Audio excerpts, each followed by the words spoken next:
Since the summer, I have been really excited for Bohemian Rhapsody to come out into the cinemas, and I have recently went to go and see it, and here is what I thought of it.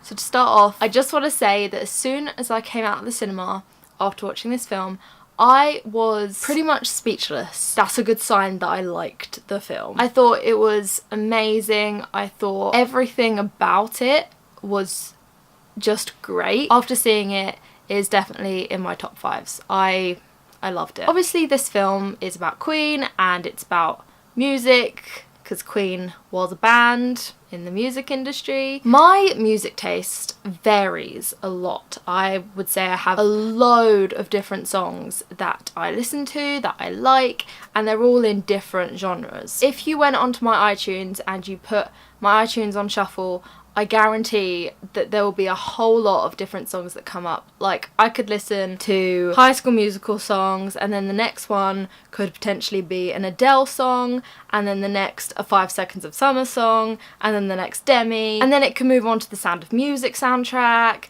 or it could go on to Remix Ignition, that's my jam, and then it could go on to people like Queen, and maybe even the Beatles, or Elvis, definitely Elvis. But I would say I have that variety purely because of my mum and my dad. I've grown up listening to a lot of music. Our family is very music orientated. We've all grown up listening to my mum's music or my dad's music, and then our own music, obviously.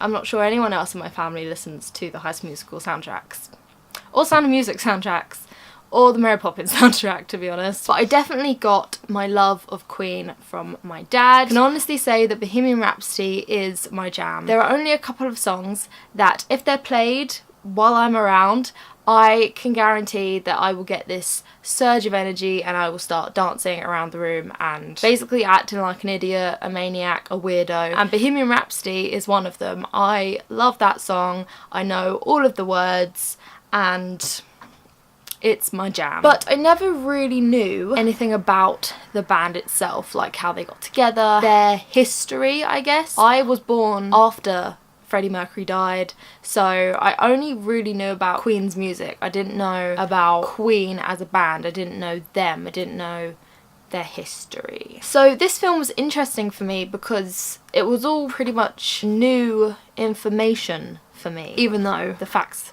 might be a bit off. So as I said at the beginning, I've been so excited for this film. I'm so excited! I remember watching the trailer when we saw Mamma Mia, I think, when we saw Mamma Mia 2. I remember seeing the Bohemian Rhapsody trailer and thinking, oh, my dad would really like that.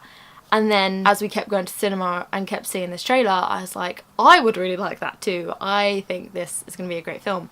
Because it looked amazing, like visually, it looked amazing. And so eventually me and my dad did watch it and we both loved it. Spoiler alert! Don't watch this bit if you haven't watched the film, and if you haven't watched the film, go and see it. I'm not going to give like a massive summary of the film. I don't need to tell you every single bit that happens. Basically, it's about Freddie Mercury more than it is Queen. It's basically Freddie Mercury's life in Queen. So it starts off when Queen are forming the band and it ends at Live Aid. There's everything in between that section. So obviously one of the most important parts of this film are the characters and how they portray the real people. So let me give you a rundown of the characters and the actors in this film. So there is Rami Malek, and he plays Freddie Mercury, and I actually think he plays a really good Freddie Mercury. I think he nails the performances, and I don't know, I just feel like he did a really good job. You have Lucy Boynton, who plays Mary Austin, who is Freddie Mercury's girlfriend turned fiance turned ex-fiance but best friend. You have, oh, I have no idea how you say this name. I'm gonna put it here. And he plays Brian May. Then you have Ben Hardy, who plays Roger Taylor, and you have Joseph Mazzello, who plays John Deacon. And one of the characters that I had no idea was in this film until I looked up earlier was Mike Myers, and he plays Ray Foster, who you would have seen him in the trailer of this film. He plays the guy that basically says Queen is never going to be played on radio. There's a reference to Wayne's World, where obviously in, I think it's the first Wayne's World, they listen to Bohemian Rhapsody in the car and then like head banging to it, and then in this film he says something along the lines of, this is not a song that people will be banging their heads to in their car. I really think that especially the four main people in Queen, they are presented in terms of their looks and stuff really well, and also they just all work really well together. The chemistry is there. It just made the whole thing seamless. So obviously this film is supposed to be a portrayal of Freddie Mercury's life, so that means they need to get some facts in there, and they did. There is a lot of factual information in this movie, but there have been a few articles and quite a lot of things saying that some of the facts are not true. I don't really see that as a bad thing, because in my head it's a film, it's not the real story. There was something that I read that said something along the lines of the forming of Queen was a lot longer than what was portrayed in the film, and I know that some people probably think that's a bad thing. They're like, oh, like they're not telling the truth. But for me, I see why they did that, because this is a film and it's already long in itself. It's a long film compared to others, and they're not gonna like put on a whole like half an hour scene where, you know, they get the band together, like the realistic journey of it. They're not gonna do that. I think they did a really good job of shortening all of that down. And although some of the facts might not be right, that's movies for you. Movies are not always factual because they need to be interesting, and Freddie's life was really interesting. This movie is as well, but there are certain aspects to it that they were probably like, this person needs to be more interesting and this person doesn't. You know, even though some of the facts weren't factual, weren't correct, weren't accurate, I still felt like it was a really engaging film. It was really entertaining, and there wasn't any point in it where I was like, this is boring. One of the big things about this movie is that it is over 2 hours long, and there aren't many films out that are over 2 hours long, and sometimes longer films get like they get bad press, that kind of thing. I honestly don't think it's a bad thing that this film is long. I feel like they needed it to be the length it is to get every aspect in it and to make it unique and different to any other film that kind of follows a historical figure. Overall, it's not a bad thing that the movie is over 2 hours long, and honestly it doesn't feel like it is when you're sat there watching it. It flies by because the film is so good. So if you didn't know, I am a TV production graduate, making movies, telling stories in a creative and digital videography kind of way is what I do best. Right from seeing the first trailer for this film, I thought it was going to be great in terms of cinematography. It looked visually amazing, and I was not disappointed. It was visually amazing. The cinematography was crazy good. The DOP did an amazing job. As I said earlier, this film is different to films that are focused around a historical figure because they change things up, they do new things. And one of the new things that they've done that I haven't seen in like ages in a movie is they've added like text and graphics. Basically when they're touring the US for the first time, I think, every state that they go to, they have like a little picture of Freddie from a concert, they like outline it, and then they add a text of the state they're in. It really does engage you in the movie. It makes you feel like you're in that time era, and it's definitely suited to the time era. It's definitely different. I've never seen that done before in films, and sometimes it doesn't work if that is in a film, but this definitely worked in this film. It just kind of brought everything together, and it was just another element that made it great. The transitions between the scenes, especially the ones that went from really, really loud to like a concert kind of scene to really quiet to like just like a bare room kind of scene, are amazing. They're so smooth and pristine, and it just works, and I loved that. I loved that sometimes they went from